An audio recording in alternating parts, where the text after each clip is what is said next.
आज हम कक्षा 10 गणित का चैप्टर नंबर 3 पढ़ेंगे, जो कि इस चैप्टर के अंतर्गत दिया गया है दो चर वाले रैखिक समीकरण युग्म के बारे में।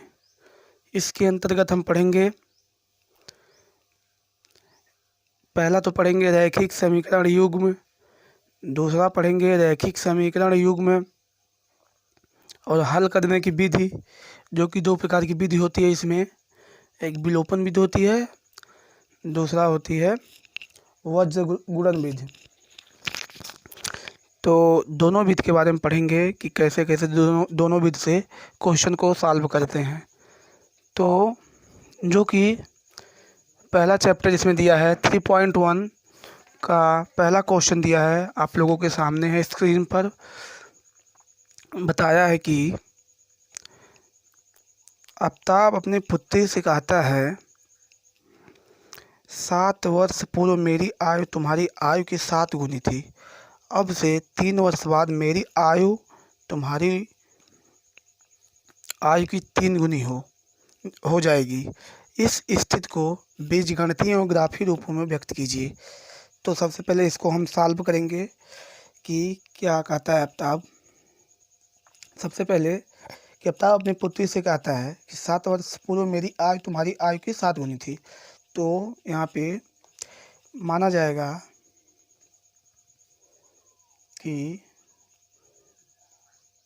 माना आफ्ताब की आयु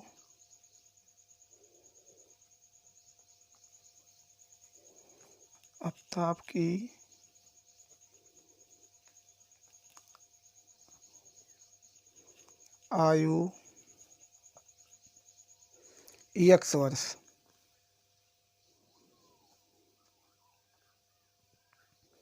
और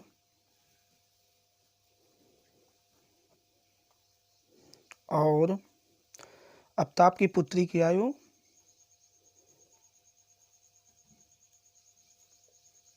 आफ्ताब की पुत्री की आयु y वर्ष।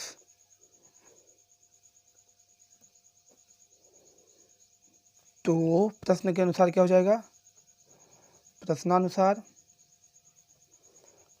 हो जाएगा कि बोलता है कि आफ्ताब अपने पुत्री से कहता है कि 7 वर्ष पूर्व मेरी आयु तुम्हारी आयु की 7 गुनी थी। कितनी थी? 7 गुनी थी। कितने वर्ष पूर्व? 7 वर्ष पूर्व। पहले सबसे पहले कि 7 वर्ष पूर्व मतलब माइनस, तो x - 7 ये हुआ आफ्ताब की आयु की, और दूसरा हुआ y - 7 उसकी पुत्री की आयु। किसकी आयु? उसकी पुत्री की आयु। तो तुम्हारी आयु की 7 गुनी थी। 7 गुनी का मतलब 7 से गुणा, तो अधिकतर इसी साइड में गुणा होता है। इसकी पुत्री की 7 गुनी थी। तो अब इसको सॉल्व करेंगे, इस इक्वेशन को देखेंगे क्या आता है।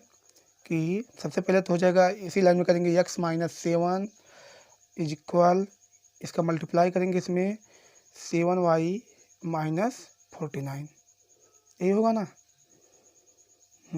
अब इसके बाद क्या करेंगे कि इसके बाद जो -7 है इधर आके क्या हो जाएगा? +7। क्या हो जाएगा? +7। तो हो जाएगा x बराबर 7y - 49 +7। तो कितना हो जाएगा? x बराबर 7y, अब -49 से +7 जाएगा, कितना बचेगा? माइनस प्लस माइनस बचेगा -20, 42, 42।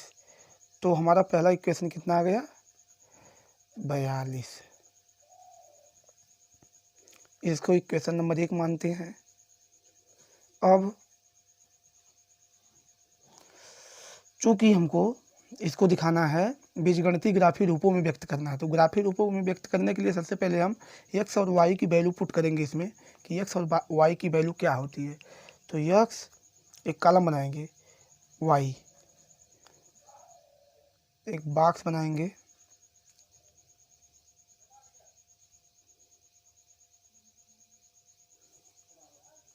जो कि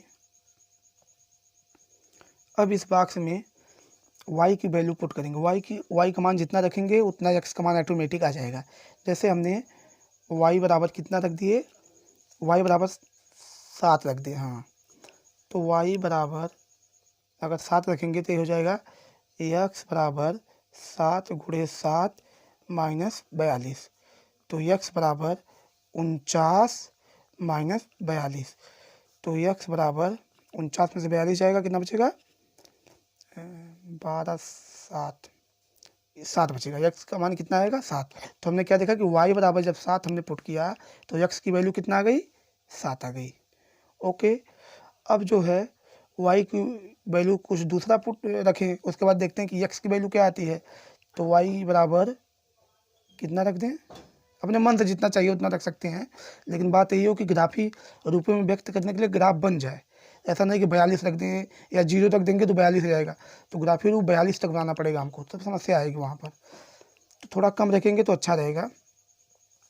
y की वैल्यू रख दें हम 5 रख दें। तो x की वैल्यू कितना जाएगी? x बराबर 7 गुणे 5 माइनस 42। तो x बराबर 35 माइनस 42। 35 माइनस 42। तो x बराबर कितना आएगा? 35 7 42 माइनस 7। जब हमने y की वैल्यू 5 रखी तो x की वैल्यू कितना आ गई?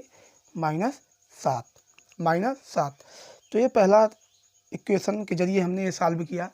अब हम दूसरा देखते हैं कि दूसरा कैसे सॉल्व होता है।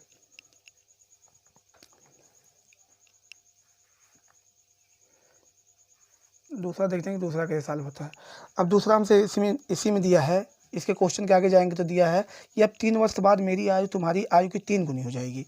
3 वर्ष बाद, 3 वर्ष बाद का मतलब प्लस करेंगे। क्या करेंगे? प्लस। तो प्रश्नानुसार 3 वर्ष बाद, तो 3 वर्ष बाद में x प्लस 3 बराबर y प्लस 3।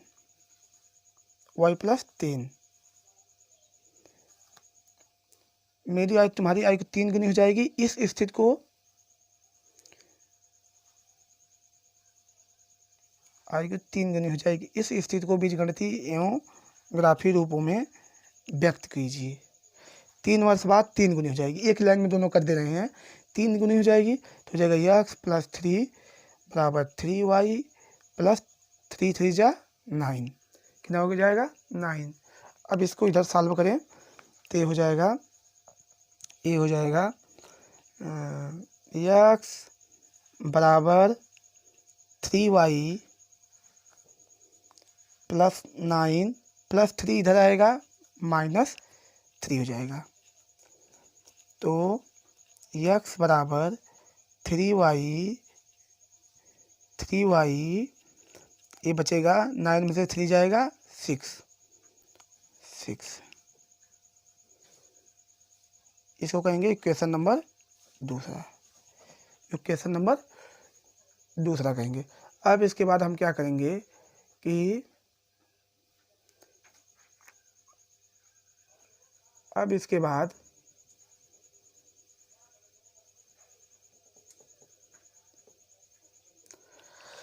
इसका भी ग्राफी रूपों के लिए इसका भी x और y की वैल्यू निकालेंगे। चूँकि y की वैल्यू पुट करेंगे x की वैल्यू ऑटोमेटिक आ जाएगी। तो इसमें भी वही करेंगे कि x और y के लिए कॉलम बनाएंगे, और कॉलम बनाने के बाद क्या करेंगे कि कम से कम 2 कॉलम बनाएंगे। तो इसमें y की वैल्यू जितना पुट करेंगे x की वैल्यू ऑटोमेटिक आएगी।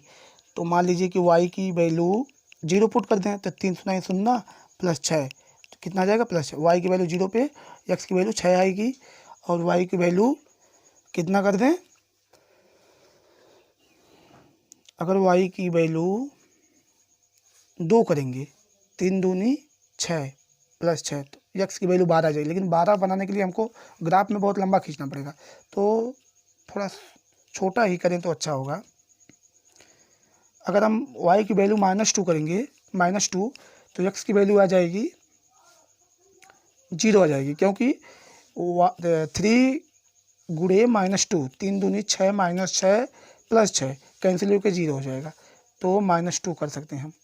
y की वैल्यू -2 तो x की वैल्यू 0, जो कि पहले में हम बता चुके हैं कि कैसे कैसे वैल्यू पुट करते हैं, इससे आप लोग समझ लीजिएगा। और अब हम इन दोनों वैल्यू को ग्राफी रूपों में दिखाते हैं आप लोगों को, कैसे ग्राफी रूप में ये आएगा। अब हम इसी क्वेश्चन का ग्राफी रूप देखते हैं कि ग्राफी रूप कैसे बनता है, जो कि पहला दिया है ग्राफी रूप में, आप लोग देख सकते हैं x और y, x बराबर 7 तो y बराबर 7, x बराबर -7 तो y बराबर 5 दिया है। तो सबसे पहले हम देखते हैं कि x बराबर 7 y बराबर 7 को ग्राफी रूप में कैसे हम दिखा सकते हैं। तो इसको दिखाने के लिए सबसे पहले हम जाएंगे, x बराबर 7 मतलब दोनों प्लस में दिया है, दोनों किस में दिया है, प्लस में ही दिया है। तो x बराबर 7 तो x वाले एक्सिस पे, x वाले अक्ष पे जाएंगे जहाँ पे प्लस में चलेगा, +1 +2 +3 +4 +5 +6 +7, तो x बराबर 7 और y बराबर भी +7, तो 1 2 3 4 5 6 7 यहाँ पर। तो यहाँ से हम देखेंगे तो 7 यहाँ पर आया और ये भी 7 इसी सीध में। तो इस बिंदु को हम ग्राफी रूप में इसको बोलेंगे कि 7,7, 7,7। तो ये पहला हो गया, इसका अभी दूसरा देखना है हमको। तो दूसरा देखेंगे x की वैल्यू -7, x की वैल्यू -7 और y की वैल्यू 5। तो देख रहे हैं चूँकि x की वैल्यू -7 यहाँ पर है और y की वैल्यू 5 यहाँ पर है, तो x की वैल्यू -7 ऐसे लेके जाएंगे, y की वैल्यू 5 में यहाँ पर। तो जहाँ पर ये आएगा यहाँ पर एक बिंदु लगाएंगे और इसको लिखेंगे -7,5 और इन दोनों बिंदुओं को मिला देंगे आपस में। दोनों बिंदु क्या करेंगे, मिला देंगे आपस में, 7,7 को और -7,5 को दोनों क्या करेंगे, आपस में मिला देंगे। अब हम इसका दूसरा देखते हैं कि दूसरा कैसे मिलाएंगे। तो चूँकि दूसरे में दिया है कि x की वैल्यू 6 और y की वैल्यू 0, तो 6,0 को ग्राफी रूप में दिखाना है हमको। तो 6,0 को दिखाएंगे, जो 6 होगा यहाँ 0 तो यहीं पर है, बीच में है, एक 0 सबके लिए काम करता है और 6 यहाँ पर है, तो इसका एक बिंदु यहाँ हो जाएगा, इसको बोलेंगे 0,6 और दूसरा क्या है 0,-2 को दिखाना है। तो -2 यहाँ पर है, 0,-2, चूँकि 0 x पर है और -2 y पर है, तो 0,-2। तो इन दोनों बिंदुओं को अब क्या करेंगे, आपस में मिला देंगे, आपस में क्या करेंगे, मिला देंगे। अभी जो मिलाए गए बिंदु हैं यही उपयुक्त, इसको बोलते हैं हम कि कौन क्या है, ग्राफी विधि द्वारा ये बताया गया है। बीजी समीकरण को ग्राफी विधि द्वारा बताया गया है। तो ये रहा क्वेश्चन नंबर पहला। अब हम क्वेश्चन नंबर दूसरा भी देखते हैं। अब हम प्रश्नावली 3.1 का क्वेश्चन नंबर दूसरा देखेंगे, जो कि दिया गया है, क्रिकेट टीम के एक कोच ने 3900 रुपये में 3 बल्ले तथा 6 गेंदें खरीदी। बाद में उसने एक और बल्ला तथा उसी की तीन गेंद ₹1300 में खरीदी। इस स्थिति को बीजगणितीय तथा ज्यामितीय रूपों में व्यक्त कीजिए। जो कि दिया है इसमें कि क्रिकेट टीम के एक कोच ने 3900 रुपये में 3 बल्ला तथा 6 गेंदें खरीदी। बाद में उसने एक और बल्ला तथा उसी की 3 गेंदें ₹1300 में खरीदी। तो इस स्थिति को बीजगणितीय रूप में और ज्यामितीय रूप में व्यक्त करना है। तो सबसे पहले हम माना बल्ले का मूल्य x रुपया तथा गेंद का मूल्य y रुपया है। तब प्रश्न के अनुसार क्या हो जाएगा कि प्रश्न के अनुसार 3 बल्ले तथा 6 गेंद दिया है, तो बल्ले को x माने और गेंद को y माने हैं। तो 3 बल्ले मतलब 3x प्लस 6 गेंद मतलब 6y बराबर कितने के, 3900 के, कितने के, 3900 के।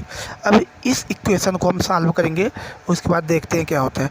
तो सॉल्व करते समय पहले पास 3x प्लस 6y है, तो दोनों में कॉमन हो जाएगा 3, ये हो जाएगा x प्लस 2y, ये होगा ना, बराबर 3900।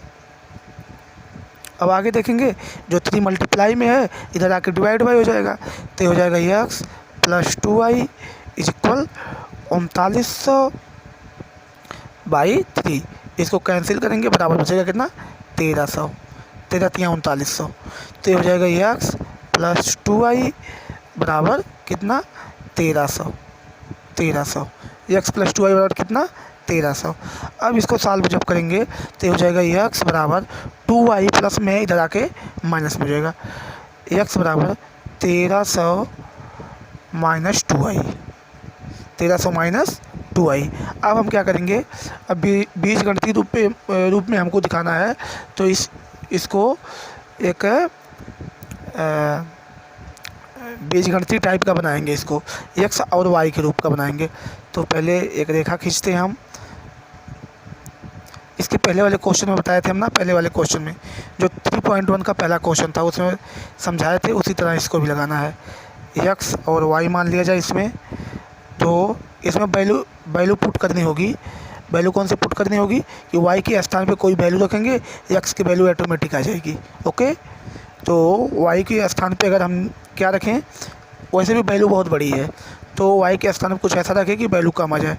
कितना रखें इस पर, अगर इस पर हम 2y के स्थान पे 0 रख दें तो 2 0 0 0, 1300 में से 0 जाएगा, 1300 बचेगा। अगर y के स्थान पे 0 रखेंगे तो x के स्थान पे 1300, कितना होगा 1300। अगर अब दो इक्वेशन कम से कम बनाएंगे हमेशा, तो y के स्थान पे और क्या लिखें, y के स्थान पे रख दें हम 600 रख दें अगर, तो 2 तिहाई 6 दूनी 1200 और 1300 में से 1200 जाएगा, 100 बचेगा। y के स्थान पे कितना रख दें 600, तो x बराबर कितना हो जाएगा 6 दूनी 1200 हो जाएगा और 1300 में से 1200 जाएगा, 100 बचेगा। तो हमने क्या देखा इक्वेशन में कि y बराबर 0 रखा तो 1300 आया, अगर y बराबर 600 रखा तो 100 आया। तो इस तरह ऐसा नहीं है कि आप 0 और 600 ही रख सकते हैं, ऐसा कोई बाउंडेशन इसमें नहीं है। आप जो मन चाहे वो रख सकते हैं, इसके ऊपर जो चाहें 1 2 3 4 5 6 7 8 जितना चाहें उतना, क्योंकि आप लोग फ्री है रखने के लिए, जो चाहें उतना रख सकते हैं। लेकिन अगर वैल्यू ज़्यादा रखेंगे या कम रखेंगे तो जो x का मान जब ज़्यादा आएगा तो हमको जो बनाते हैं ग्राफी जो बनाते हैं वो बनाने में दिक्कत होगी, क्योंकि बहुत बड़ा बन जाएगा। जैसे मान लीजिए कि अभी 1300 का बनाना हो, 2000 का बनाना हो, तो समस्या होगी बनाने में हमको। तो हालांकि वो भी बनता है, अभी हम बताते हैं कैसे बनता है। तो पहला तो प्रश्नानुसार क्या आया, पहला इक्वेशन आया कि y बराबर 0 रखें तो x की वैल्यू 1300 आई, अगर y बराबर 600 रखें तो x की वैल्यू 100 आई। अब दूसरा भी इसी में दिया है, दूसरा क्या दिया है कि बाद में उसने एक और बल्ला था, उसी की 3 गेंदें 1300 रुपये में खरीदी, एक बल्ला और 3 गेंद 1300 रुपये में खरीदी बाद में। पहले तो कितना खरीदे, 3 बल्ला और 6 गेंद खरीदी थी 3900 रुपये में, लेकिन बाद में उसने क्या किया, एक बल्ला और 3 गेंद खरीदी 1300 रुपये में। तो इसके लिए भी वही प्रक्रिया करेंगे। दूसरा प्रश्नानुसार मतलब प्रश्न के अनुसार जैसा होता है वैसा लिखते हैं। तो प्रश्नानुसार हमने क्या इसने क्या खरीदा, एक बल्ला, तो बल्ले को क्या माने x, एक x लिख सकते हैं। वैसे एक लिखने की कोई आवश्यकता नहीं है, क्योंकि x का गुणांक 1 हमेशा होता है। ओके, और इसके बाद क्या हुआ कि एक बल्ला और 3 गेंद, तो गेंद को y माने हैं, बराबर कितने रुपये में खरीदी 1300 रुपये में। कितने में खरीदी 1300 रुपये में। तो यहाँ पे कर सकते हैं x प्लस 3y बराबर 1300। अब इसको अगर चाहें x को इधर कर सकते हैं या 3y को इधर कर सकते हैं, जिसको चाहें उसको कर सकते हैं, क्योंकि एक की वैल्यू रखेंगे तो दूसरे की वैल्यू ऑटोमेटिक आएगी।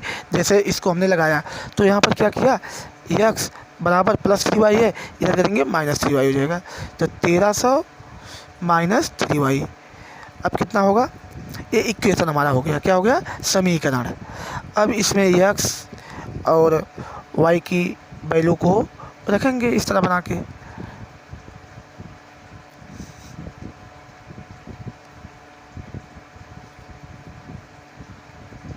इसके बीच में तो y की वैल्यू जितना रखेंगे x की वैल्यू ऑटोमेटिक आएगी उतना।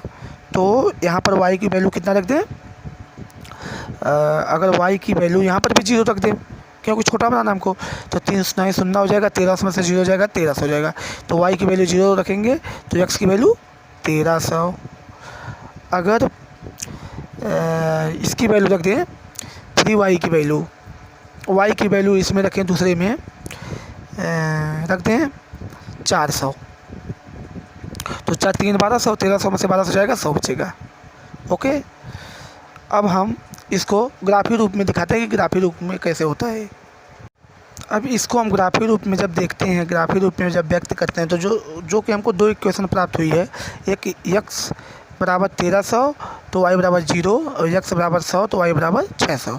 तो पहले इसको हम सॉल्व करेंगे कि x की वैल्यू 1300 आई है। तो जहाँ पर x एक्सिस हम जानते हैं कि ये x एक्सिस होती है और ये वाली y एक्सिस होती है। तो x एक्सिस पर 1300 ढूंढना है, जो कि 1300 सबसे लास्ट में, कहाँ पर है, सबसे लास्ट में। और चूँकि हम 1 सेंटीमीटर बराबर 100 अंक माने हैं, 100 अंक माने हैं, 100 अंक, क्योंकि 1 2 मानेंगे तो 1300 बहुत ज़्यादा हो जाएगा, इसलिए 100 माने। तो यहाँ पे 1300 लास्ट में हो गया, जो कि x बराबर 1300 मानना है और y बराबर 0। तो y की वैल्यू जो 0 है, 0 सबके लिए यही होता है, और 0 और x 1300। तो पहला बिंदु हमको मिला है यहाँ पर। इसको हम लिख सकते हैं, इस बिंदु को यहाँ पर लिख सकते हैं कि 0,1300, इसको लिख सकते हैं, जो पहला बिंदु मिला। और दूसरा क्या मिला है कि x बराबर 100, x की वैल्यू 100 यहाँ पर है, और y की वैल्यू 600, y की वैल्यू 600। इसी सीध में चले हैं, y की वैल्यू 600, जो कि यहाँ पर है। तो दूसरा बिंदु कहाँ पर मिला हमको, यहाँ पर मिला, जो कि क्या है, 600,100। दूसरा बिंदु, पहला बिंदु है, दूसरा बिंदु, इसको मिला दें, पहले बिंदु को और दूसरे बिंदु को क्या करें, मिला दें।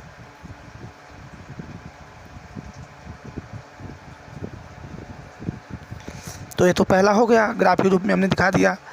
और दूसरा पूछा है, इसी में दूसरा भी है, इसी में दूसरा कर लेते हैं। चूँकि दिया है कि x की वैल्यू 1300, तो x की वैल्यू 1300, फिर वही बिंदु, और y की वैल्यू 0, वही बिंदु होगा 0 1300, जो कि पहले के लिए भी लागू था, दूसरे के लिए भी लागू हो जाएगा, क्योंकि दोनों वैल्यू सेम है। और दूसरा पूछा है कि x की वैल्यू 100 है, x की वैल्यू 100 है, और y की वैल्यू कितना है, 400। तो 100 200 300 400, ये बिंदु यहाँ पे आएगा। इसको लिख सकते हैं हम, क्या लिख सकते हैं, 400,100। ओके, तो यहाँ से यहाँ तक एक ग्राफ खींचते हैं।